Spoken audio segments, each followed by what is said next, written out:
चलो बच्चों, अब हम इस पार्ट में परिभाषाएं पढ़ेंगे लेखांकन की। इसमें कुछ परिभाषाएं दी हुई हैं, लगभग 2-3 परिभाषाएं दी हुई हैं जो आपको याद भी करनी है, क्योंकि ये पेपर में आपसे पूछी जा सकती हैं। ठीक है, देखिए क्या लिखा हुआ है। वर्ष 1941 में American institute of certified public accountants ने लेखांकन की परिभाषा इस प्रकार दी है। लेखांकन का संबंध उन लेन देनों एवं घटनाओं जो पूर्ण रूप से या आंशिक रूप से वित्तीय प्रकृति के होते हैं, मुद्रा के रूप में प्रभावशाली ढंग से लिखने, वर्गीकृत करने, संक्षेप में व्यक्त करने एवं उनके परिणामों की विश्लेषणात्मक व्याख्या करने की कला से है। देखिए ये क्या है, अभी मैंने आपको बताया था कि लेखांकन का मतलब क्या है। जो कंपनी में आपके लेन देन होते हैं पैसे के रूप में, कि आपने उधार माल, कल मैंने शायद आपको ये चीज़ नहीं बताई थी थोड़ी सी, पर मैंने आपको ये बताया था ना कि जो क्रय विक्रय करते हैं उनका लेखा जोखा होता है, ये यहाँ पर यही बोल रहे हैं। तो मैं आपको अब विस्तृत रूप से समझा रही हूँ। इसमें क्या है कि लेखांकन का मतलब क्या है कि जो भी ट्रांजैक्शन होती हैं जिनको हम पैसे के रूप में माप सकते हैं, मतलब जो पैसे में होती हैं, ठीक है ना। सपोज़ आपकी कंपनी में एम्प्लॉयज़ हैं और कोई एम्प्लॉय ईमानदार है, तो इस बात का लेखा जोखा नहीं होगा उसमें, ठीक है ना। ईमानदारी का मतलब आपके गुणात्मक तथ्यों का लेखा जोखा नहीं होगा। जो वित्तीय रूप से लेखे जोखे होंगे, जो वित्तीय रूप से मापे जा सकते हैं, उनका लेखा जोखा करना, यही लेखांकन के अंतर्गत आता है। ठीक है, लेखांकन का संबंध क्या है, उन घटनाओं से है जो पूर्ण रूप से या तो पूरी तरह से या आंशिक रूप से वित्तीय प्रकृति के होते हैं। ठीक है, जैसे कि सपोज़ मैंने आपसे कहा, अब इसमें आंशिक रूप से क्या है, जैसे कि मैंने आपसे बताया कि एक एम्प्लॉय जो है कंपनी का वो ईमानदार है, ठीक है, और उसने सेल की। अब उसने जो सेल की तो वो पैसों में हुई, ठीक है। तो जो पैसों में हुई है ट्रांजैक्शन, हम उसका लेखा जोखा करेंगे, ये नहीं करेंगे कि वो ईमानदार है। ठीक है, आ गई चीज़ समझ में। ये चीज़ है मुद्रा के रूप में प्रभावशाली रूप ढंग से लिखने, वर्गीकृत करने का मतलब है कि खाते 3 प्रकार के होते हैं। अभी आप आगे पढ़ेंगे कि कौन से क्लास का अकाउंट है ये। तो वर्गीकृत करना है ना, संक्षेप में व्यक्त करना, और उनके परिणामों की विश्लेषणात्मक व्याख्या करने की कला से है।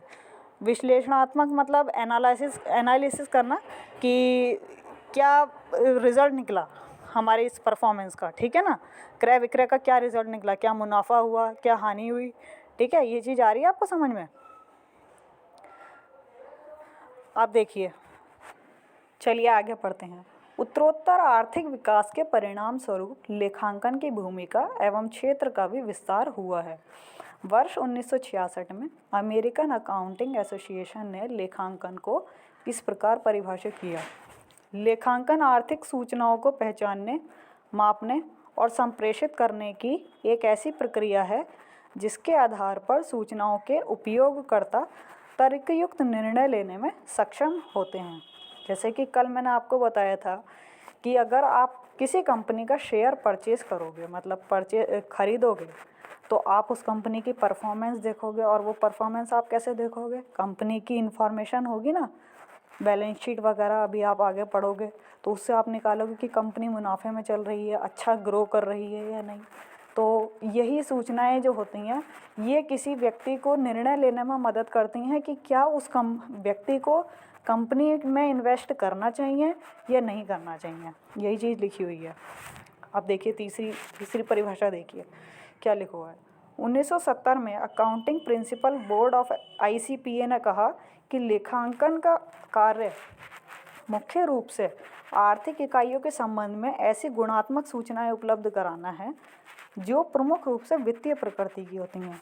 वित्तीय प्रकृति की मतलब जो पैसों में मापी जा सकती हैं, ठीक है ना, जिनका संबंध धन से होता है और जो आर्थिक निर्णय लेने में उपयोगी होती हैं। आगे पढ़ते हैं। अच्छा, मैं आपको ये डायग्राम समझा देती हूँ पहले। देखिए इस डायग्राम में लेफ्ट हैंड साइड में लिखा है ना आर्थिक घटनाएं, यहाँ से ये स्टार्ट है। देखिए आर्थिक घटनाएं जो होती हैं, जैसे कि किसी बिजनेस ने किसी से उधार लिया। अब उधार ज़रूरी नहीं है वो पैसे के रूप में ही लेगा। सपोज़ आप मोमबत्ती का बिजनेस करते हैं, तो मोमबत्ती का बिजनेस करने के लिए आप मोम यानी कच्चा माल भी तो कहीं से लेंगे ना। अब हो सकता है कि वो आप उधारी में लें उधार भी खरीद सकते हैं किसी से, या फिर ऐसा हो सकता है कि आप खरीदें और उसका पेमेंट कर दें, ठीक है, नकद भी खरीद सकते हैं। तो आर्थिक घटना हो गई वो, उधार भी ले लिया या चाहे नकद भी ले लिया, जैसे भी आप चाहें। या फिर अगर मैं आपसे कहूँ, आप मोमबत्ती का बिजनेस कर रहे हैं, आप मोमबत्ती बेचते हैं, सपोज़ आपसे ही किसी ने खरीद ली मोमबत्तियाँ, तो दो तरीके हो सकते हैं, या तो आपसे उधार में खरीद ली या नकद में खरीद ली, वो भी ट्रांजैक्शन है। क्योंकि उधार में खरीद ली, वो आपको पैसा तो देगा ही ना बाद में, ठीक है, ये भी आर्थिक घटनाएं हो गई। और जैसे कि मैं आपको बताऊं कि जैसे कि आपने मशीनरी खरीदी मोमबत्ती बनाने के लिए, सपोज़ आपने कोई मशीन खरीदी, तो वो भी आर्थिक घटना हो गई। कैसे? क्योंकि आप मशीन खरीदेंगे तब भी तो व्यापार से आपके धन जाएगा ना, ठीक है, ये वही चीज़ है। तो ये आर्थिक घटनाएं यही हैं। अब देखिए, आर्थिक घटनाएं होंगी, उसके बाद क्या होगा, जब आपके पास कोई सामान खरीदने आएगा या आप बेचोगे उसे, या आपने कच्चा माल खरीदा, मशीनरी खरीदी, आपने किसी से उधार लिया या आपने किसी को उधार दिया, इतनी सारी ट्रांजैक्शन होती हैं, आप उसका लेखा जोखा भी करोगे, तो वो हो गई लेखांकन प्रक्रिया, ठीक है। अब ये लेखांकन सूचना का संप्रेषण, लेखांकन सूचना का संप्रेषण मतलब अभी जो मैंने आपको बताई थी कि आप किसी भी कंपनी का शेयर खरीदेंगे तो आप उसकी इन्फॉर्मेशन देखेंगे, और उसकी इन्फॉर्मेशन मिलती कहाँ से है, जैसे कि वेबसाइट से मिल जाती है। सपोज़ कि अगर लिस्टेड कंपनीज होती हैं, आपको पता चलेगा अभी बाद में, लिस्टेड कंपनीज होती हैं, या फिर बैलेंस शीट वगैरह जो बनती हैं, है ना, तो उनको देखकर वो संप्रेषण होता है, मतलब कम्युनिकेशन, अपनी सूचना को अपनी कंपनी की परफॉर्मेंस जो चल रही है ना, ठीक है, फाइनेंशियल परफॉर्मेंस जो चल रही है वो किससे मिलेगी, बैलेंस शीट वगैरह से देखकर, तो वो लोगों को दिखाना, वो संप्रेषित करना, ठीक है।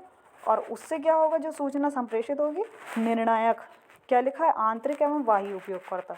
आंतरिक एवं बाह्य उपयोगकर्ता क्या है, जैसे कि उपयोगकर्ता तो मैंने आपको बता दिया था कि इसके बेस पे लोग क्या खरीदेंगे, शेयर, कंपनी की परफॉर्मेंस देखकर।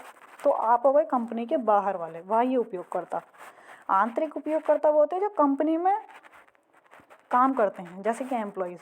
अब एम्प्लॉयज़ को इसकी ज़रूरत क्या पड़ी, देखिए, एम्प्लॉयज़ को ज़रूरत इस तरह से पड़ती है कि अगर कंपनी के एम्प्लॉयज़ को सैलरी मिलती है और अगर वो देखेगा कि कंपनी अच्छे मुनाफे में चल रही है, तो क्या वो डिमांड नहीं करेगा कि सैलरी को ज़्यादा करना चाहिए। आ रही है ना चीज़ समझ में, सैलरी को भी तो बढ़वाने की डिमांड करेंगे ना वो लोग, कि अगर आपकी कंपनी अच्छा ग्रो कर रही तो हमें भी सैलरी अच्छी दो, ठीक है, ये वही है।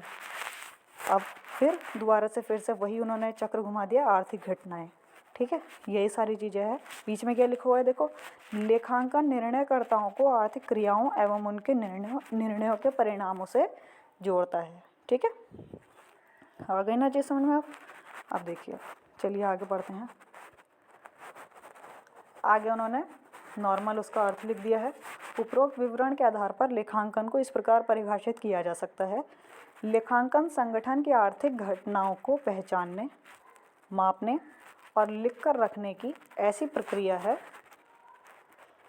जिसके माध्यम से सूचनाओं से संबंधित आंकड़े उपयोगकर्ताओं तक संप्रेषित किए जा सकें। बच्चों देखो, ये परिभाषाएं दी हुई हैं, आप इनको 3-4 बार पढ़ो और लिख कर देखो फिर, ठीक है, लिख कर फिर आप चेक करो कि वाकई में आप वैसे ही लिख पा रहे हो जैसे कि दी हुई हैं, ठीक है।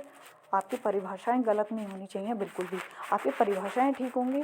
सबसे पहली बात है कि जब भी कोई क्वेश्चन आएगा लेखांकन से रिलेटेड, आप लेखांकन की परिभाषाएं लिखेंगे, आप लेखांकन का अर्थ लिखेंगे, ठीक है। जब भी लेखांकन से रिलेटेड क्वेश्चन आते हैं तो आप लेखांकन का अर्थ लिखेंगे और उनकी परिभाषाएं भी लिखेंगे, आपको अच्छे नंबर मिलेंगे। लेखांकन की प्रकृति को समझने के लिए हमें परिभाषा के निम्न संबंधित पहलुओं को समझना आवश्यक है।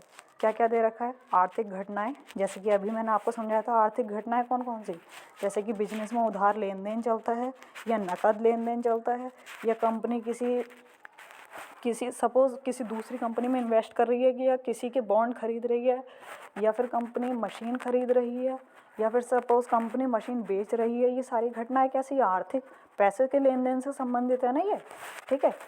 दूसरा पॉइंट क्या है, पहचान, मापन, अभिलेखन एवं संप्रेषण। पहचान तो मैंने आपको बताया, जैसे कि जो भी ट्रांजैक्शन पैसे से रिलेटेड होगी सिर्फ उन्हीं का ही लेखा जोखा रखा जाएगा। अभी जैसे मैंने आपको बताया था कि अगर कंपनी के अंदर कोई एम्प्लॉय ईमानदार है इसका लेखा जोखा नहीं होगा अकाउंट्स में, ठीक है। मापन कि उस कैसे कैसे मेज़र करना है उसको, कि अकाउंट में कैसे दिखाना है, ठीक है। अभिलेखन रिकॉर्ड रखना है उनका, संप्रेषण कम्युनिकेशन करना है उनका, ठीक है। उनको फाइनेंशियल स्टेटमेंट में इस तरह से रिप्रेजेंट करना है ताकि जो कंपनी के बाह्य उपयोगकर्ता हैं वो उसको देखकर निर्णय ले सकें। संगठन, संगठन कहते हैं ऑर्गेनाइजेशन को, मतलब कंपनी जिसके अंदर ये सारी ट्रांजैक्शन वगैरह चल रही हैं। सूचनाओं से संबंधित उपयोगकर्ता, जैसे कि अभी मैंने आपको बताया था कि उपयोगकर्ता कौन से, आप लोग, हम लोग, या फिर कंपनी के अंदर भी, है ना, इंटरनल यूज़र कह सकते हैं। देखिए आप पढ़ते हैं। अच्छा, एक चीज़ और है, आपको ये जो बॉक्स में दी हुई है ये आपके लिए होमवर्क में है, आप पढ़ के मुझे बताना। अगर कोई चीज़ नहीं समझ में आती है तो मैं आपको बता दूँगी, आप प्लीज़ मुझे मैसेज कर देना, ठीक है।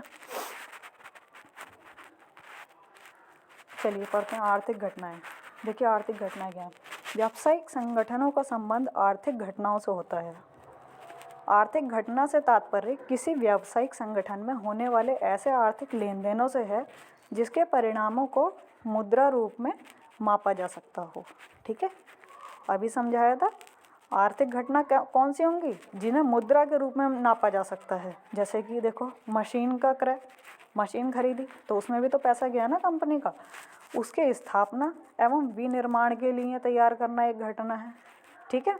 उसकी इंस्टॉलेशन होगी, सपोज़ कि बड़े बड़े प्लांट लगते हैं तो उसमें भी पैसा जाता है, ठीक है। उसके लिए पूरी साइट तैयार करना, और भाई कभी कभी कंपनी में बड़े बड़े प्लांट खरीदने के लिए लोन भी लिए जाते हैं, तो वो भी एक ट्रांजैक्शन है आपकी। ये सारी चीज़ें, ये एक घटना है, तैयार करना एक घटना है जिसमें कुछ वित्तीय लेन देन समाहित है। सॉरी, हाँ यही है। जैसे मशीन का क्रय, मशीन खरीदी, मशीन का परिवहन। अब मशीन खरीदी, मशीन को जहाँ से खरीदा है उस पॉइंट से तथा जहाँ कंपनी इस्टेब्लिश्ड है वहाँ तक मशीन को लाना भी है, तो वो क्या लिखा है, मशीन का परिवहन। मशीन स्थापना स्थल, अभी जो बताया था मैंने, इंस्टॉलेशन साइट तैयार की जाएगी, जहाँ पर मशीन को लगाएंगे वहाँ देखेंगे भी ना कि ज़मीन कैसी है, किस तरह से हमें इसको तैयार करना है ताकि मशीन लगाई जा सके। ये वही है मशीन स्थापना स्थल को तैयार करना। स्थापना पर व्यय, अब इंस्टॉल करेंगे उस पर भी खर्चा होगा, भाई लोग लगाएंगे, इंजीनियर वगैरह लगाए जाते हैं, उसको इंस्टॉल कैसे करना है, किस तरह से मशीन को वहाँ पर लगाना है, ठीक है ना। एवं परीक्षण संचालन, परीक्षण संचालन कहते हैं टेस्टिंग, ऑपरेशन होता है ना मशीन का, ये मशीन को चलाकर भी तो देखेंगे कि मशीन जिस तरह से हमने सोचा था कि काम करेगी उस तरह से वर्क कर भी रही है या नहीं, ठीक है। इस प्रकार लेखांकन किसी आर्थिक घटना से संबंधित सौदों के समूह की पहचान करता है। किसी घटना में संगठन एवं किसी बाहर के व्यक्ति के बीच लेन देन है तो इसे बाह्य घटना कहेंगे। अभी मैंने आपको बताया था कि आप अगर किसी कंपनी से शेयर परचेज करेंगे, आप कंपनी के बाहर के लोग हो गए, ठीक है, बाह्य घटना। इस प्रकार के लेन देनों के उदाहरण नीचे दिए गए, जैसे ग्राहक को रीबॉक जूतों का विक्रय। आप जैसे कोई बाज़ार में कोई भी सामान खरीदने जाते हैं किसी भी शॉप पर, सपोज़ कि किसी बड़े शोरूम पर गए आप, आपने शूज़ परचेज़ किए, तो आप वो घटना कौन सी होगी, बाह्य घटना हो गई वो, ठीक है। वीडियोकॉन लिमिटेड द्वारा अपने ग्राहकों को सेवाएं देना, जैसे कि अब मैं आपको बताऊं, जैसे जियो सर्विसेज देता है अपने कस्टमर को, ठीक है, वो। आपूर्तिकर्ताओं से माल का क्रय, हम किसी सप्लायर से माल परचेस कर रहे हैं, जैसे कि मैंने अभी आपको बताया था कि हम मोमबत्ती बनाने के लिए मोम खरीदेंगे, तो वो बाह्य घटना हो गई। मकान मालिक को मासिक किराए का भुगतान, वो भी पैसे में है ना, तो बाह्य घटना हो गई। आंतरिक घटना एक ऐसी वित्तीय घटना है जो पूर्णतः किसी उद्यम के आंतरिक विभागों के बीच घटित होती है। डिपार्टमेंट होता है ना कंपनी में भी अलग अलग डिपार्टमेंट होते हैं। जैसे कि मैं आपको बताऊं, अगर किसी कंपनी में किसी एम्प्लॉय को हायर करना है, मतलब कि किसी एम्प्लॉय को रखना है, सिलेक्शन करना है, उसके लिए अलग डिपार्टमेंट होगा, HR डिपार्टमेंट बोलते हैं उसको। किसी कंपनी में फाइनेंशियल ट्रांजैक्शन से रिलेटेड जितना भी लेखा जोखा होगा वो कौन रखेगा, फाइनेंस डिपार्टमेंट, ठीक है। परचेज डिपार्टमेंट होता है कि अगर कोई भी मशीन वगैरह खरीदनी है तो आप पहले उनको जाकर नोटिफाई करेंगे कि हाँ हमें इस मशीन की ज़रूरत है, फिर वो अप्रूवल लेंगे, ठीक है। अलग अलग विभाग होते हैं कंपनी में। देखिए क्या लिखा है, उदाहरण के लिए संग्रहण विभाग कहेंगे स्टोरेज डिपार्टमेंट द्वारा कच्चे माल अथवा कल पुर्जों की विनिर्माण विभाग को आपूर्ति। ठीक है, कर्मचारियों को मजदूरी का भुगतान, ये HR डिपार्टमेंट का काम है। जैसे ये कर्मचारियों को मजदूरी, जो एम्प्लॉयज़ वगैरह होते हैं, जैसे उनको सैलरी देना, या फिर मजदूर हैं उनको वेजेस देना, मजदूरी देना। ठीक है, पहचान। अब दूसरा पॉइंट अभी जो हमें समझना है, ये हमने कौन सा समझा था, आर्थिक घटनाएं हो गई थी ये। अब दूसरा है पहचान करना, मापना, लेखा जोखा एवं संप्रेषण। पहचान कैसे होगी, ये इसका अर्थ ये निर्धारित करना है कि किन लेन देनों का अभिलेखन किया जाए, मतलब किन लेन देनों का रिकॉर्ड किया जाए, अर्थात उसमें उन घटनाओं की पहचान करना जिसका अभिलेखन किया जाना है, जिसको रिकॉर्ड किया जाना है। जैसे कि कोई एम्प्लॉय ईमानदार है, इसका रिकॉर्ड किया जाएगा, मतलब इसको अकाउंट में लेखांकन किया जाएगा, इसका कुछ नहीं ना, अकाउंट पर नहीं किया जाएगा ना इसको। इसमें संगठन से संबंधित सभी क्रियाओं का अवलोकन कर उन्हीं क्रियाओं का चयन किया जाता है जो वित्तीय प्रकृति की हैं। मैंने जैसा समझाया था आपको कि जो ट्रांजैक्शन पैसे से रिलेटेड होंगी केवल उन्हीं का ही अकाउंट रखे जाएंगे। लेखा पुस्तकों में लिखने का निर्णय लेने से पहले व्यावसायिक लेन देन एवं दूसरी आर्थिक घटनाओं का मूल्यांकन किया जाता है।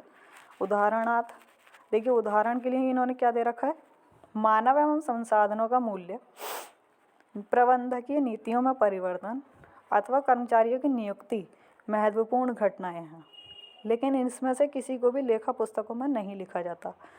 अभी जैसे बताया था कि सपोज़ कि कोई एम्प्लॉय ईमानदार है तो उसकी भी तो कंपनी में वैल्यू है ना।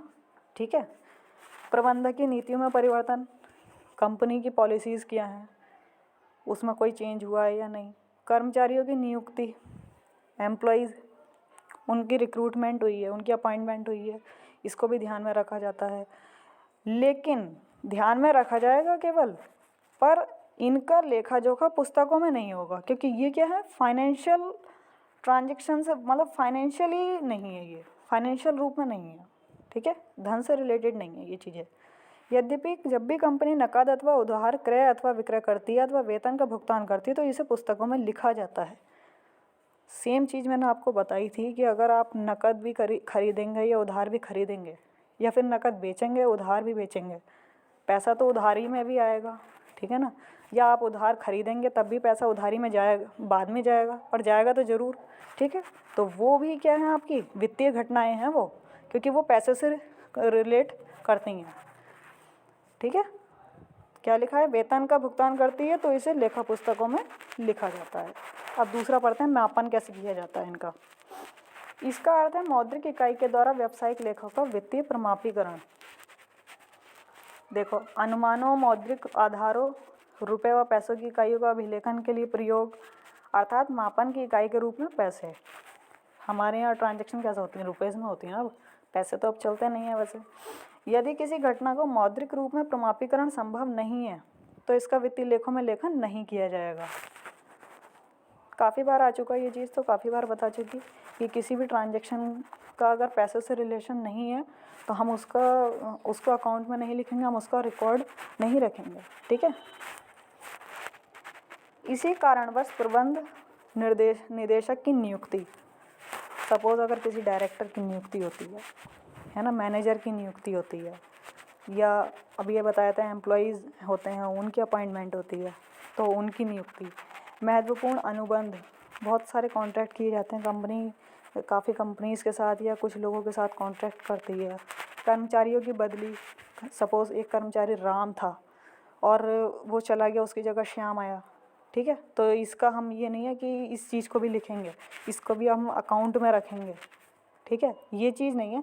हाँ, उसको जो सैलरी दी जाएगी हम उसका अकाउंट में लेखा जोखा करेंगे। ठीक है, जैसी आवश्यक सूचनाओं का लेखा पुस्तकों में, लेखा जो है वो पुस्तकों में नहीं किया जाएगा। अब अभिलेखन देखिए, रिकॉर्ड रखना कैसे।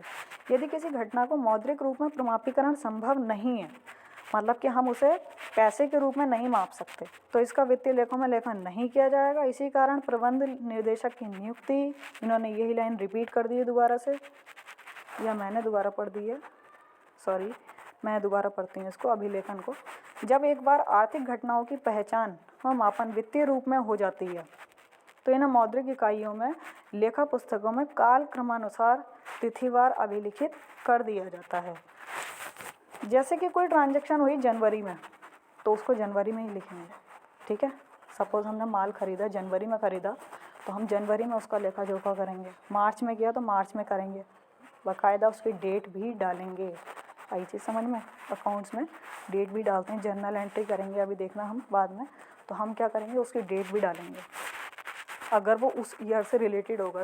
सपोज़ करो हमारा ना फाइनेंशियल ईयर कहाँ से स्टार्ट होता है, 1 अप्रैल से, और ख़त्म कहाँ होता है, 31 मार्च को, ठीक है।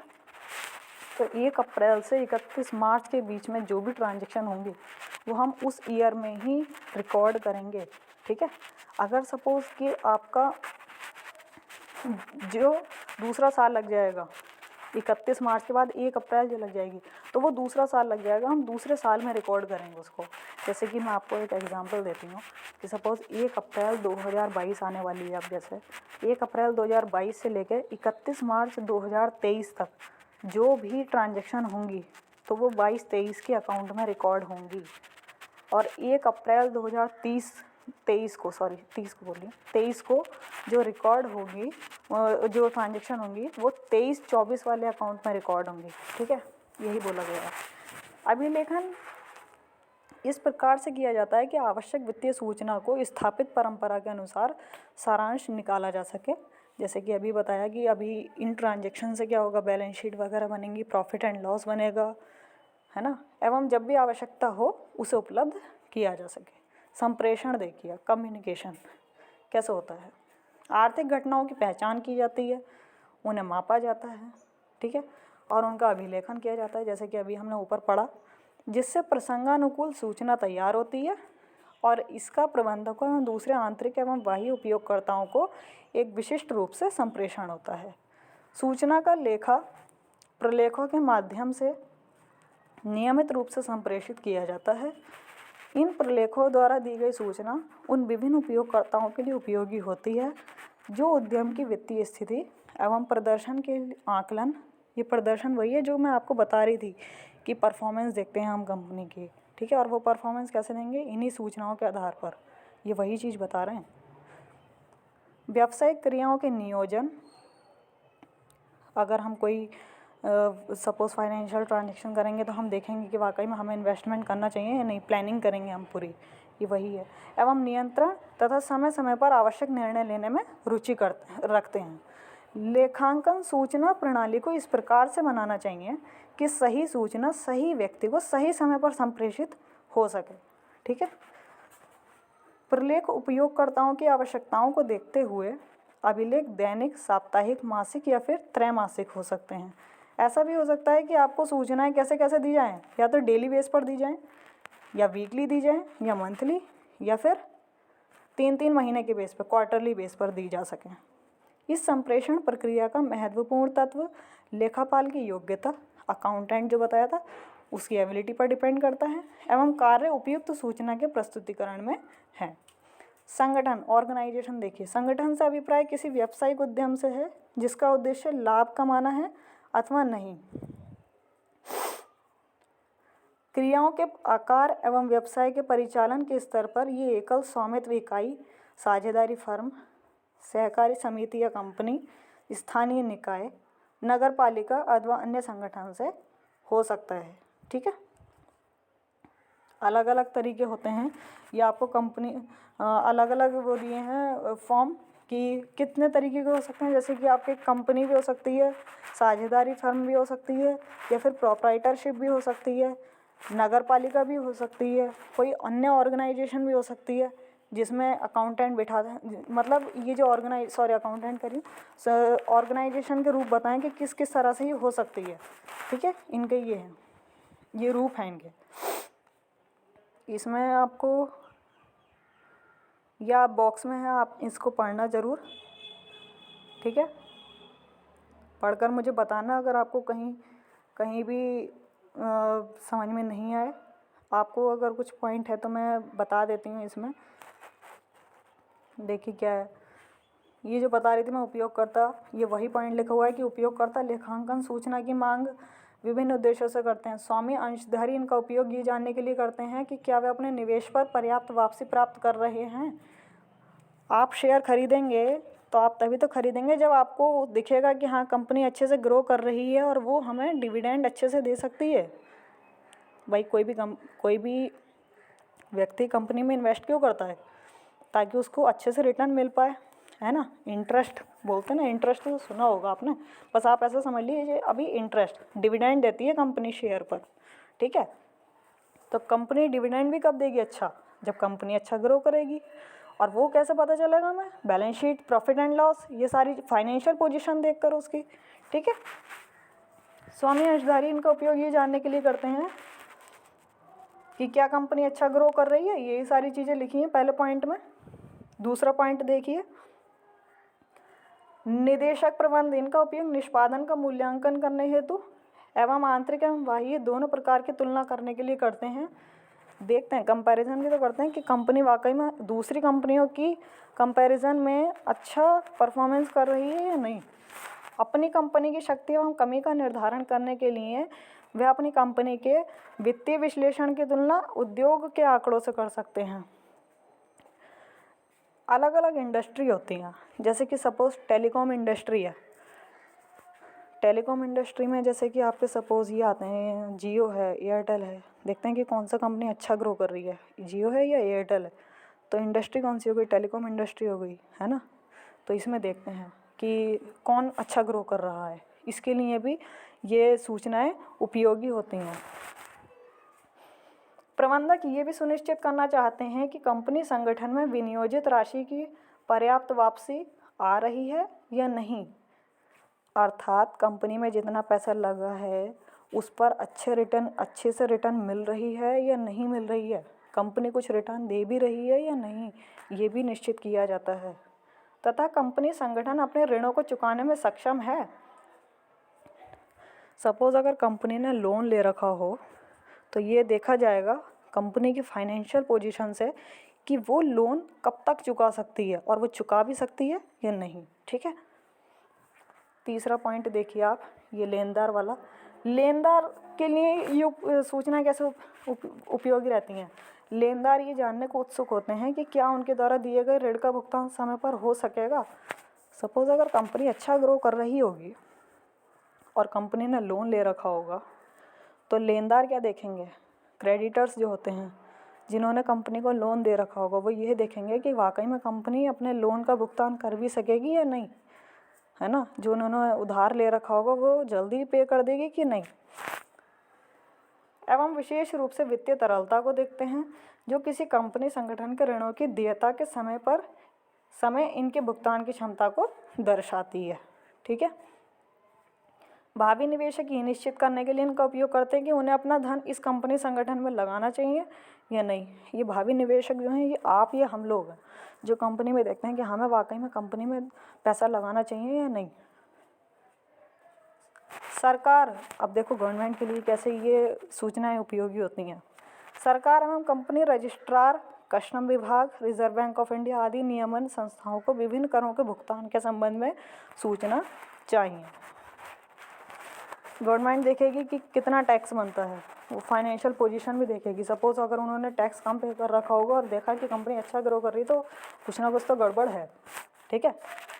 ये कर हैं वैट, आयकर, इनकम टैक्स जो होता है, आबकारी एवं उत्पाद शुल्क, जो निवेशकों एवं लेनदारों के हितों की रक्षा कर सके एवं समय समय पर कंपनी अधिनियम 1956 एवं सेबी द्वारा निश्चित वैधानिक दायित्वों को पूरा कर सके, ठीक। लो मैंने ही पढ़वा दिया आपको ये। चलो अब आगे पढ़ लेते हैं। सूचना के इच्छुक उपयोगकर्ता, जैसे कि आप लोग, हम लोग सब, है ना। और क्रेडिटर्स भी तो देखते हैं ना कि कंपनी पे कर सकती है या नहीं लोन को टाइम पर। लेखांकन का संबंध व्यवसाय की वित्तीय सूचना के संप्रेषण से है तथा इसे व्यवसाय की भाषा भी कहा जाता है। अनेक उपयोगकर्ताओं को महत्वपूर्ण निर्णय लेने के लिए वित्तीय सूचना की आवश्यकता होती है।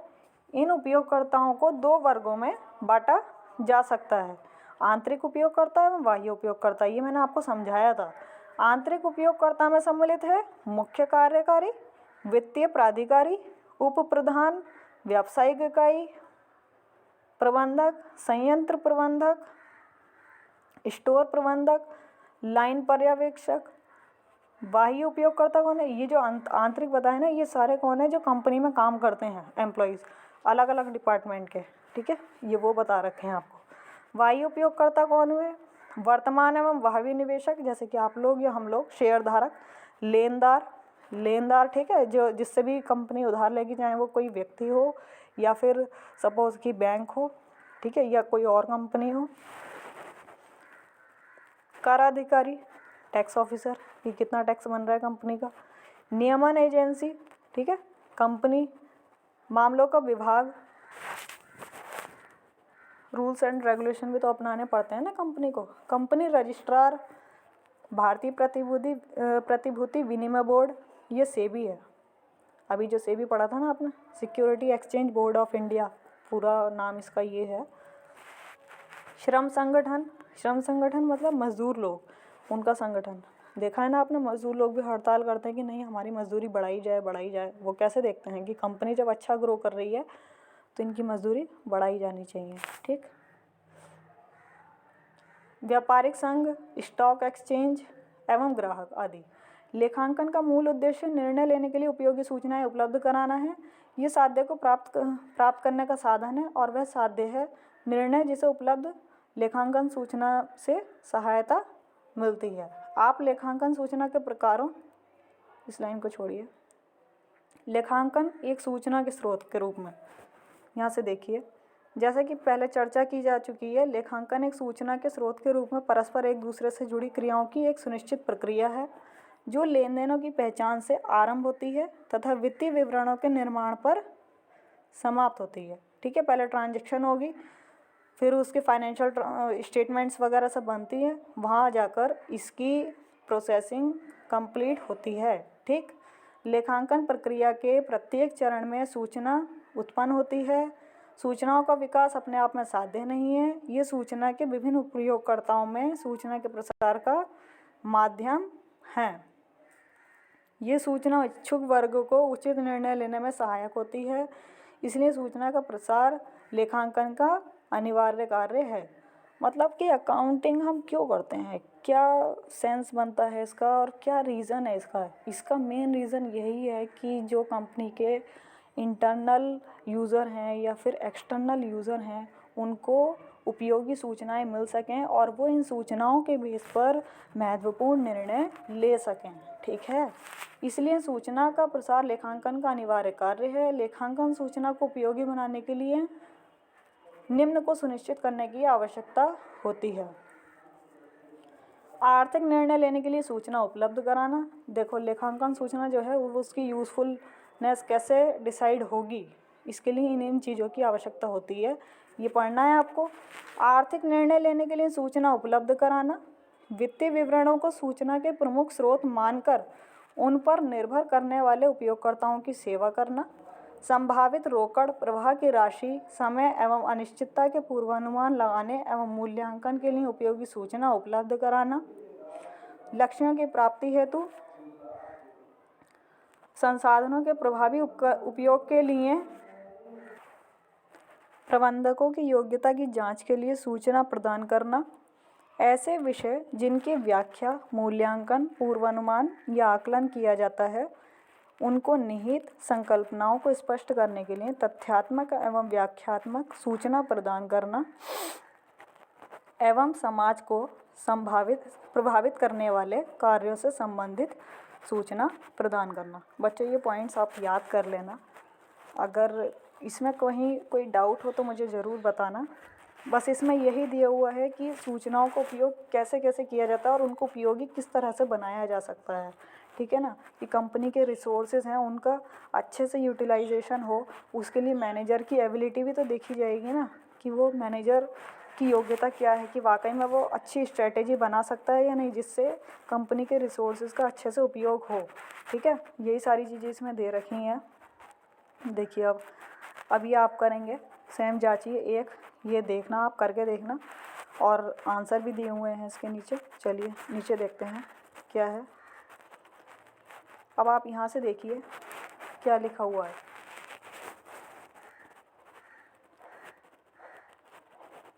यहाँ से आप देखिए ये लेखांकन, ठीक है। लेखांकन सूचना की आंतरिक एवं बाह्य उपयोगकर्ताओं के एक दूसरे से भिन्न दिखने वाली आवश्यकता के कारण विषय में उप विषयों का विकास हुआ, जो वित्तीय लेखांकन, लागत लेखांकन एवं प्रबंध लेखांकन, ठीक है, ये हैं। वित्तीय लेखांकन में क्या होता है? वित्तीय लेखांकन होता है फाइनेंशियल अकाउंटिंग। वित्तीय लेखांकन वित्तीय लेन देनों को व्यवस्थित, अभिलेखन एवं वित्तीय विवरणों को बनाने एवं प्रस्तुतिकरण में सहायता करता है, जिससे कि संगठनात्मक सफलता एवं वित्तीय सुदृढ़ता को मापा जा सके। इसका संबंध बीते हुए समय से होता है। प्राथमिक रूप से ये संरक्षणता का कार्य करता है, साथ ही इसकी प्रकृति मौद्रिक है। मतलब कि ये सारी वित्तीय सूचनाएं जितनी भी होती हैं इसमें किसमें लिखा किया जाता है? वित्तीय लेखांकन में। इसका कार्य सभी हितार्थियों को वित्तीय सूचना प्रदान करना है, ठीक है। लागत लेखांकन देखिए। लागत लेखांकन क्या होता है? Cost accounting. कॉस्ट अकाउंटिंग में क्या होता है कि कंपनी, अगर मैन्युफैक्चरिंग कंपनी है कोई, तो माल को बनाने में जितनी भी कॉस्ट लगती है, जितना भी खर्चा होता है, उसका लेखा जोखा कहाँ किया जाता है? वो लागत लेखांकन में। लागत लेखांकन फर्म के द्वारा विभिन्न उत्पादों के विनिर्माण या प्रदत्त सेवाओं की लागत निर्धारण के व्यय के विश्लेषण एवं मूल्य निर्धारण में सहायता करता है, ठीक है। कितनी कॉस्ट लगी, क्या खर्चा हुआ, ठीक है, और उसका प्राइस फिर क्या रखना है, किसी भी चीज़ का प्राइस कैसे रखा जाएगा, उसको बनाने में कितनी कॉस्ट लगी, लेबर कितनी लगी, ठीक है, फिक्स्ड कॉस्ट कितनी लगी। फिक्स्ड कॉस्ट कहते हैं जैसे कि रेंट, किराया आपका। तो आप किसी जगह को लेंगे किराए पे और वहाँ पर आप सामान बनाएंगे, माल बनाएंगे, ठीक है, तो रेंट तो जाएगा ही जाएगा, वो तो फिक्स है, चाहे आप माल बनाएं या ना बनाएं, पर आपने जो जगह किराए पर ले रखी है उसका किराया तो देंगे ही, ठीक है। तो वो आप सब कुछ जोड़कर फिर आप उस चीज़ का प्राइस निर्धारित करेंगे कि मुझे ये चीज़ कितने में बेचनी है, उसमें आप अपना फ़ायदा भी जोड़ेंगे, ठीक है। तो मूल्य निर्धारण में भी सहायता करती हैं ये कॉस्ट अकाउंटिंग। ये लागत पर नियंत्रण में सहायता करता है। सपोज़ अगर किसी चीज़ की कॉस्ट ज़्यादा ही आ रही है किसी और कंपनी के कंपैरिजन में, सपोज़ कोई और कंपनी मैन्युफैक्चरिंग कंपनी है और वो वही सेम चीज़ बना रही है पर आपकी कॉस्ट ज़्यादा लग रही है बनाने में, जबकि उस कंपनी की कॉस्ट कम लग रही है, ठीक है, तो आप देखेंगे कि कॉस्ट किस तरह से कम की जा सकती है, ठीक है। आप इस चीज़ को एनालाइज करेंगे। एवं प्रबंधकों को निर्णय लेने के लिए आवश्यक लागत संबंधी सूचना प्रदान करता है, ठीक। अब ये देखिए यहाँ से प्रबंध लेखांकन। प्रबंध लेखांकन कहते हैं मैनेजमेंट अकाउंटिंग। प्रबंध लेखांकन संगठन में कार्यरत लोगों को आवश्यक लेखांकन सूचना प्रदान करता है। ये ऑर्गेनाइजेशन में मैनेजमेंट से रिलेटेड होता है कि कंपनी का मैनेजमेंट किस तरह से है, ठीक है, जिससे कि वे व्यावसायिक कार्यों के संबंध में निर्णय ले सके, योजना बना सके और नियंत्रण कर सके। मैनेजमेंट अकाउंटिंग किस चीज़ में काम आती है? जैसे कि जितने भी व्यावसायिक कार्य होंगे, ठीक है, जितनी भी ट्रेडिंग वगैरह होगी उससे संबंधित निर्णय लिए जाएंगे, प्लानिंग की जाएगी कि कंपनी कैसा कर रही है, कैसा ग्रो कर रही है, कैसा परफॉर्म कर रही है, ठीक है, और कंट्रोल किया जाएगा किसी चीज़ को, किसी भी एक्टिविटी पर।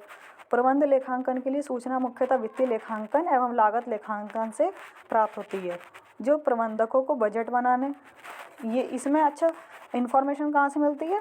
फाइनेंशियल अकाउंटिंग जो अभी आपको ऊपर बताया, ठीक है, और कॉस्ट अकाउंटिंग से सारे इन्फॉर्मेशन इसमें ली जाती है। और वो किस काम आएगी? मैनेजर के बजट बनाने के लिए आगे का, ठीक है, बजट की कितना कैश आना चाहिए, मतलब कितना कैश आ जाएगा जब तक, और कितना कैश कितना हमें खर्चा करना है, या किसी चीज़ से रिलेटेड मैन्युफैक्चरिंग का बजट बनाना कि अब हमें इतना माल ख़रीदना है तो इतने रुपए का माल हम परचेज़ करेंगे और इतने रुपए का माल परचेज़ करके हमें इतने तक की मैन्युफैक्चरिंग कर देनी है, सारी चीज़ें, ठीक है। लाभप्रदत्त का आकलन करना, मतलब प्रॉफिट कितना हो जाएगा, मूल्य निर्धारण करने, ठीक, मूल्य में निर्धारण होगा। पूंजीगत भी है, पूंजीगत कहते हैं कैपिटल एक्सपेंडिचर। कैपिटल एक्सपेंडिचर मतलब जैसे कि मशीन, कोई बड़ी मशीन खरीदना जो कि बार बार कंपनी में नहीं होता, ये ट्रांजैक्शन जो बार बार नहीं होती कंपनी में, वो कैपिटल एक्सपेंडिचर होते हैं, जो बड़े एक्सपेंडिचर होते हैं, मतलब जो बड़े खर्चे होते हैं। पूंजीगत व्यय के संबंध में निर्णय लेने में आदि में सहायक होता है। इसके साथ ही वह अन्य दूसरी सूचनाएं जैसे कि परिमाणात्मक एवं गुणात्मक, वित्तीय एवं गैर वित्तीय भी देता है, जो भविष्य से संबंधित होती हैं। इसमें और भी सूचनाएं आती हैं जो कि वित्तीय नहीं होती हैं, मतलब, ठीक है। पर वो संगठन में क्या होता है, निर्णय होते हैं कई सारे, तो उसमें काम आती है निर्णय लेने में, तथा संगठन के निर्णयों के लिए प्रासंगिक भी, ठीक है। इन सूचनाओं में सम्मिलित है संभावित विक्रय मतलब कि हम लगाते हैं कि एस्टिमेटेड सेल हमारी कितनी हो जाएगी आगे के आने वाले समय में, ठीक है। रोकड़ प्रवाह, कितना कैश फ्लो कहते हैं, मतलब कितना कैश आएगा, कितना कैश जाएगा, ठीक है। क्रय की आवश्यकता, कितना हमें माल परचेस करना है। श्रम शक्ति, लेबर हमें कितनी चाहिए। हवा, पानी, भूमि, हमें कितनी ज़मीन चाहिए। प्राकृतिक साधन हमें कितने चाहिए, ठीक है। पानी वगैरह, पानी, बिजली, ये सारी चीज़ें जितनी भी हैं आपकी। मानवीय सामाजिक उत्तरदायित्व पर प्रभाव के संबंध में, मानवीय सामाजिक उत्तरदायित्व में आपसे कह सकते हैं जैसे कि कोई फैक्ट्री लगती है, तो फैक्ट्री ये भी ध्यान में रखेगी कि आसपास रहने वालों को उससे कोई नुकसान ना हो, ठीक है। जैसे कि फैक्ट्री से निकलने वाला धुआं कितना नुकसान देता है, ठीक है। ये सारी चीज़ें ध्यान में रखी जाती हैं। प्रभाव के संबंध में पर्यावरण के आंकड़े, परिणाम स्वरूप लेखांकन का क्षेत्र इतना व्यापक हो गया है कि नए क्षेत्र जैसे मानव संसाधन लेखांकन, सामाजिक लेखांकन, उत्तरदायित्व लेखांकन भी महत्वपूर्ण हो गए हैं, ठीक। अब लेखांकन की गुणात्मक विशेषताएं देखिए। गुणात्मक विशेषताएं उस लेखांकन सूचना का परिणाम है जो इसकी बोधगम्यता एवं उपयोगिता को बढ़ाती है। लेखांकन सूचना का निर्णय लेने में उपयोगिता के मूल्यांकन के लिए इसमें विश्वसनीयता, प्रासंगिकता, बोधगम्यता एवं तुलनात्मक का गुण होना आवश्यक है। मतलब कि अकाउंटिंग इस तरह से होनी चाहिए कि हम अपने फाइनेंशियल स्टेटमेंट जो हैं, हमारी कंपनी के जो फाइनेंशियल स्टेटमेंट हैं, हम दूसरी कंपनी के फाइनेंशियल स्टेटमेंट से कंपेयर कर सकें कि हम अच्छा कर रहे हैं या दूसरी कंपनी हमारे कंपैरिजन में अच्छा कर रही है, ठीक है ना। वो उपयोगी सूचनाएं प्रदान कर सके। और ऐसी फाइनेंशियल स्टेटमेंट उन सूचनाओं पर होना चाहिए जिन पर विश्वास किया जा सके। झूठी सूचनाएं नहीं इंक्लूड होनी चाहिए उसमें, ठीक है। विश्वसनीयता देखिए, विश्वसनीयता का अर्थ है कि उपयोगकर्ता सूचना पर निर्भर रह सके। मतलब कि जैसे कि आप लोग हैं, आप लोगों ने शेयर खरीदा, तो आप कंपनी की परफॉर्मेंस कैसे देखेंगे, अभी बताया मैंने आपको। आप balance sheet, profit and loss देखेंगे, उससे ही आप कंपनी की परफॉर्मेंस डिसाइड करेंगे, ठीक है। तो ये पर वो सूचनाएं कैसी होनी चाहिए, जब तक वो सूचनाएं सही नहीं होंगी तो आप विश्वास कैसे कर लेंगे, ठीक है। आप उन पर विश्वास कर रहे हैं, मतलब वो सूचना ऐसी होनी चाहिए जिस पर विश्वास किया जा सके, ठीक है। लेखांकन सूचना की विश्वसनीयता इस बात पर निर्भर करती है कि जो घटनाएं एवं लेन देन हुए हैं उनके मापन व प्रस्तुतिकरण के बीच किस स्तर का अंतर संबंध है। मतलब कि सपोज़ आपने देखा कि सेल कम हुई है, सपोज़ कि 1 लाख की हुई है, तो आप 1 लाख की जो सेल है उसको प्रस्तुत कैसे कर रहे हैं, ठीक है। सपोज़ 1 लाख की हुई है और आप दिखा रहे हैं 2 लाख की, वो चीज़ ठीक नहीं है ना, क्योंकि आपके फाइनेंशियल स्टेटमेंट पर वही उपयोगकर्ता विश्वास कर रहे हैं, ठीक। देखिए, विश्वसनीयता सूचना अनावश्यक अशुद्धि, व्यक्तिगत आग्रह से मुक्त होनी चाहिए, ठीक है। ऐसा नहीं है कि मैनेजर कह रहे हैं कि अच्छा सेल 1 लाख की है, चलो 2 लाख की दिखा दो, ऐसा नहीं होना चाहिए। जितने की हुई है उतने की ही शो करनी चाहिए, तथा उसे विश्वसनीय रूप से वही दर्शाना चाहिए जो उससे अपेक्षित है। हम कंपनी से ये एक्सपेक्टेशन रखते हैं कि कंपनी ने जो हमें फाइनेंशियल स्टेटमेंट दिखाए हैं, जो कंपनी ने फाइनेंशियल स्टेटमेंट शो कर रखे हैं वो सही हों, ठीक है, उसमें कोई गड़बड़ ना हो।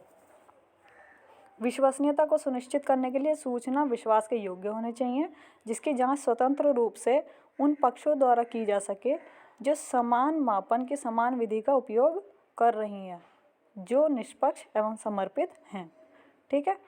अब लेखांकन की शाखाएं दे रखी हैं इन्होंने, ये जो अभी मैंने आपको पढ़ाई थी, वित्तीय लेखांकन, लागत लेखांकन, प्रबंध लेखांकन, आप पढ़ना इनको। प्रासंगिकता देखते हैं। प्रासंगिकता का मतलब है रेलेवेंस क्या है सूचना की रेलेवेंस, मतलब अभी मैंने आपको बताया था कि 22-23 की सूचना जो है वो 22-23 में ही मिलनी चाहिए, ये नहीं कि वो 23-24 में पता चल रही है, ठीक है, किसी भी सूचना की उपयोगिता तभी है जब वो ठीक समय पर मिल सके, वो उस टाइम पर उपयोगी होगी।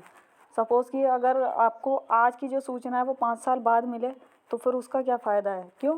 क्योंकि हो सकता है आप उस सूचना के बेस पर ये डिसीजन लें कि नहीं, मुझे इस कंपनी के शेयर को नहीं परचेज़ करना है ना, और पता चल रही है वो 5 साल बाद, तो फिर आप क्या करेंगे? तब तक तो आप परचेज़ कर चुके होंगे। तो आप उस टाइम ये सोचेंगे कि अगर ये बात मुझे आज उस टाइम पता होती, 5 साल पहले पता होती, तो मैं ये शेयर परचेज़ ना करता। ठीक है, यही चीज़ है। सूचना तभी प्रासंगिक होगी जबकि ये सही समय पर उपलब्ध होगी, पूर्वानुमान लगाने एवं प्रत्युत्तर देने में होगी। पूर्वानुमान मतलब आप एक्सपेक्टेशन लगाएंगे, अच्छा मैं ये इन्फॉर्मेशन दे रखी है, इस पर ये शेयर परचेज कर रहा हूँ, फिर अब ये इतना डिविडेंड मिलेगा, ये सारी चीज़ें पूर्वानुमान लगा रहे हो आप। ठीक है, एस्टिमेशन लगा रहे हो। मतलब सूचना की प्रासंगिकता के लिए इस उपयोगकर्ता के निर्णयों को निम्न के द्वारा प्रभावित करना अनिवार्य है। देखो क्या लिखा है, भूत वर्तमान एवं भविष्य की घटनाओं के परिणामों का पूर्वानुमान करने एवं प्रत्युत्तर देने में सहायक होना। मतलब कि अगर किसी कंपनी की फाइनेंशियल स्टेटमेंट में कोई भी इंफॉर्मेशन दे रखी होगी तो आप उसको कंपेयर कर सकते हो पहले से। आप तो यही विश्वास करोगे ना कि वो ठीक है, तो आप देखोगे कि कंपनी की परफॉर्मेंस पहले की अपेक्षा अच्छी है, तो ये हो गया भूत। ठीक है, कि पहले कैसी थी और अब कैसी है, वर्तमान इस टाइम कैसी चल रही है, भविष्य में कि हाँ अब हो सकता है जब कंपनी अभी इतना अच्छा ग्रो कर रही हो सकता है आगे भी करे, तो इसलिए मुझे इन्वेस्ट कर देना चाहिए। ये सारी चीज़ें देखने में पिछले मूल्यांकन की पुष्टि एवं उनमें संशोधन करना। अब लेखांकन की गुणात्मक विशेषताएं दे रखी हैं, देखो यहाँ पर ये जो टेबल आपको दे रखी है आप इसको पढ़ना। ठीक है, यही सारी चीज़ें दे रखी हैं। सुबोधता अच्छे से समझ में आ जाए, निर्णय की उपयोगिता, प्रासंगिकता, रेलेवेंस होनी चाहिए, समयानुकूलता, समय के अनुकूल मिलनी चाहिए, समर्पण योग्य मूल्य, प्रत्युत्तर मूल्य, प्रमाणित करने, ये देखिए विश्वसनीयता क्या दे रखी है, प्रमाणित करने योग्यता, विश्वसनीयता, निष्पक्षता। निष्पक्षता मतलब कि वो किसी भी व्यक्ति के आग्रह से प्रभावित नहीं होने चाहिए। जैसे कि मैनेजर ने कह दिया कि 1 लाख की सेल है, नहीं इसको एक काम करो 2 लाख की कर दो, ताकि कंपनी को ये दिखाया जा सके कि कंपनी अच्छा ग्रो कर रही है। ठीक है, ऐसा नहीं होना चाहिए। तुलनीयता तुलनात्मक होनी चाहिए कि कंपनी की परफॉर्मेंस को दूसरी कंपनी की परफॉर्मेंस से तुलना की जा सके। बोधगम्यता, बोधगम्यता क्या होता है कि सही से समझ में आ जाए, कोई भी इंफॉर्मेशन इस तरह से प्रेजेंट हो कि अच्छे से समझ में आ जाए। ठीक है, बोधगम्यता से आशय है कि जो लोग निर्णय लेते हैं उन्हें लेखांकन सूचना को उसी संदर्भ में समझना चाहिए जिस संदर्भ में उन्हें तैयार किया गया है एवं प्रस्तुत किया गया है। किसी संदेश की वह विशेषताएं जो अच्छे अथवा बुरे संदेश में भेद करती हैं संदेश की बोधगम्यता का आधार हैं। कंपनी की इन्फॉर्मेशन जिस तरह से प्रेजेंट की गई है आप उसी तरह से समझें, आप उसे किसी और वे में नहीं लें। ठीक है, संदेश तभी संप्रेषित माना जाता है जब वह प्रेषणी द्वारा उसे उसी अर्थ में समझा जाए जिस अर्थ में भेजा गया है। ठीक है, संदेश की उपयोगिता कब है, मतलब किसी इन्फॉर्मेशन की उपयोगिता कब ठीक मानी जाएगी, जब जो मैसेज उसने भेजा है, भेजने वाले ने, सेंडर ने जो मैसेज भेजा है, रिसीवर भी उसे उसी तरह से समझे जो वह कहना चाहता है सेंडर। ठीक है, जैसे कि मैं आपको ये सारी चीज़ें समझा रही हूँ, आपको उसी वे में समझ में आनी चाहिए जो मैं आपको समझाना चाहती हूँ। ठीक है, तभी बात बनेगी। ठीक, लेखाकारों को सूचना को बिना प्रासंगिकता में विश्वसनीयता को खोए इस प्रकार से प्रस्तुत करना चाहिए कि वह बोधगम्यता हो। ठीक है, रेलेवेंस भी हो उसमें और विश्वसनीयता भी हो। ठीक है, कि विश्वास किया जा सके। तुलनीयता, ये पर्याप्त नहीं है कि वित्तीय सूचना एक समय विशेष परिस्थितियों में अथवा विशेष प्रतिवेदन इकाई के लिए ही प्रासंगिक एवं विश्वसनीय हो। ठीक है, लेकिन ये भी महत्वपूर्ण है कि सूचना के उपयोगकर्ता अथवा साधारण उद्देश्य के लिए प्रस्तुत व्यवसाय के वित्तीय प्रलेखों में प्रदर्शित विभिन्न आयामों की अन्य व्यावसायिक इकाइयों से परस्पर तुलना कर सकें। मतलब वही सारी चीज़ें हो गई कि कंपनी की फाइनेंशियल इन्फॉर्मेशन इस तरह से होनी चाहिए कि दूसरी कंपनी के फाइनेंशियल परफॉर्मेंस से कंपेयर किया जा सके कि ये कंपनी अच्छा ग्रो कर रही है या दूसरी वाली, किस में इन्वेस्ट करना चाहिए हमें, तभी तो हम निर्णय लेंगे ना। लेखांकन प्रलेखों की तुलना करने के लिए ये आवश्यक है कि उनका संबंध समान अवधि एवं समान मापन इकाई व समान प्रारूप में ही किया गया हो। कंपनी के फाइनेंशियल स्टेटमेंट रूल्स एवं रेगुलेशन के अकॉर्डिंग ही बने होने चाहिए। वो आप अभी आगे जाकर पढ़ोगे, अभी आप आगे की पढ़ाई करोगे ना, तो आप सब जानोगे कि कंपनी में फाइनेंशियल स्टेटमेंट हैं, कंपनी के जो फाइनेंशियल स्टेटमेंट हैं उनको एक प्रारूप, निर्धारित प्रारूप के अनुसार बनाया जाता है। ठीक है, कंपनीज एक्ट है उसके निर्धारित प्रारूप के अनुसार ही बनाया जाता है। तो सभी कंपनियां उसी के अनुसार ही बनाएंगी, तभी तो कंपेयर किया जा सकता है ना, जब सबकी फाइनेंशियल स्टेटमेंट एक जैसे बने होंगे। मैंने सूचनाएं एक जैसी होने को नहीं कहा, पर प्रारूप एक जैसे होंगे। मतलब कि सपोज़ किसी कंपनी में सेल हो या परचेस हो, वो इधर उधर हो सकती है, इधर उधर मतलब कम बढ़ती हो सकती है। ठीक है, पर प्रारूप वही रहेगा जैसा कि दिया गया है। ठीक है,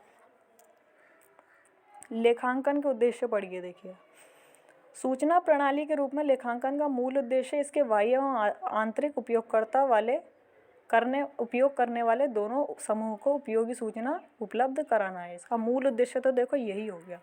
ठीक है, आवश्यक सूचना विशेषतः बाह्य उपयोगकर्ताओं को वित्तीय विवरण जैसे लाभ हानि खाता एवं तुलन पत्र के रूप में प्रदान की जाती है। इनके अतिरिक्त प्रबंधकों को समय समय पर अतिरिक्त सूचना व्यवसाय के लेखांकन प्रलेखों से प्राप्त होती है। अतः लेखांकन के मूल उद्देश्य निम्नलिखित हैं। देखो यहाँ पर उद्देश्य दे रखे हैं इन्होंने। व्यावसायिक लेन देन का हिसाब रखना। लेखांकन का उपयोग लेखांकन पुस्तकों में सभी वित्तीय लेन देनों को व्यवस्थित रूप में लेखा रखने के लिए किया जाता है। व्यवसाय में बहुत प्रतिभावान अधिकारी एवं प्रबंधक भी पूर्ण शुद्धता के साथ व्यवसाय में प्रतिदिन के विभिन्न लेन देनों जैसे क्रय विक्रय, प्राप्ति, भुगतान आदि को पूर्ण शुद्धता के साथ स्मरण नहीं रख सकते थे।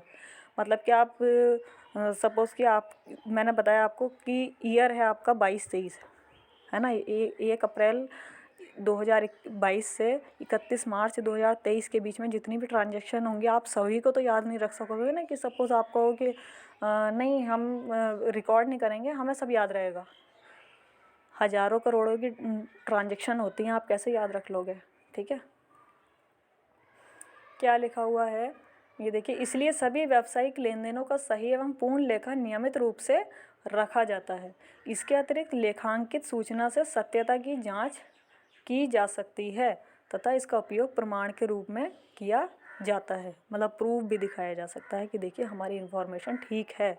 कैसे ठीक होगी, जो आपने फाइनेंशियल स्टेटमेंट बनाए वो भी तो किसी जर्नल एंट्री के बेस पर बनाए गए होंगे ना, तो वो आप दिखा देंगे कि देखिए इतने की ही सेल हुई थी जितने की लिखी हुई है फाइनेंशियल स्टेटमेंट में जितने की है। ठीक है, लाभ एवं हानि की गणना।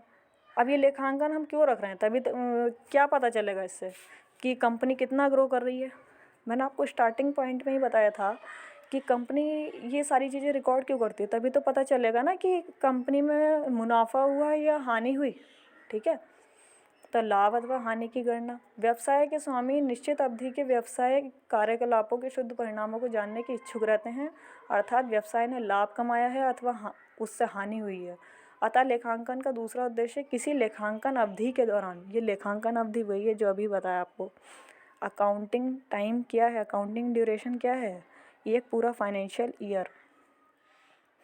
व्यवसाय के लाभ अथवा हानि का निर्धारण करना है, जिसका निर्धारण व्यवसाय के उस अवधि के आय एवं व्ययों के लेखे जोखों की सहायता से लाभ हानि खाता बनाकर सरलता से किया जा सकता है। ठीक है, लाभ हानि का निर्धारण कैसा होगा, जब पूरे साल की ट्रांजैक्शन हो जाएंगे, आप फाइनेंशियल स्टेटमेंट बनाएंगे, सारी चीज़ें अकाउंट प्रॉपर होंगे, तब जाकर आपको पता चलेगा कि आपकी कंपनी जो है वो प्रॉफिट में है या लॉस में है। लाभ आगम मतलब जो इनकम होती है आय के व्यय से आधिक्य को प्रकट करता है। कब होगा, जब इनकम आपकी ज़्यादा होगी और एक्सपेंसेस आपके कम होंगे। यदि किसी एक अवधि की कुल आगम मतलब कुल इनकम 60,000 है, कुल खर्चे कितने हैं 5,40,000 हैं, इन्होंने ये गलत ले रखा है, ये 60,000 रुपये नहीं है, ये 6 लाख रुपये होगा। ठीक है, कर लेना इसको। तो लाभ की राशि कितनी हुई 60,000 रुपये।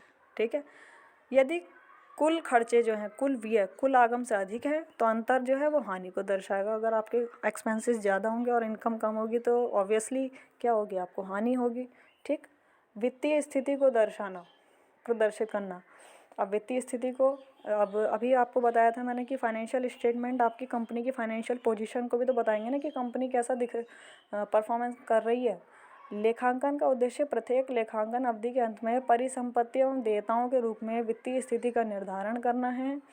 किसी व्यावसायिक संगठन के संसाधनों एवं इनके विरुद्ध दावों का सही लेखा जोखा का एक विवरण, मतलब कंपनी के रिसोर्सेज जो हैं वो क्या होते हैं, एसेट्स, कंपनी की संपत्तियां, और उनके विरुद्ध दावों मतलब देयताओं मतलब लाइबिलिटीज़ जितनी भी होती हैं जो कंपनी को पे करनी है, उनका एक लेखा जोखा पूरा विवरण, जिसे स्थिति विवरण, स्थिति विवरण मतलब वो कहते हैं जैसे कि बैलेंस शीट वगैरह जो होती है, अथवा वस्तु स्थिति विवरण अथवा तुलन पत्र कहते हैं, को बनाने में सहायता प्रदान करता है। ठीक है। उपयोगकर्ताओं को सूचनाएं उपलब्ध कराना।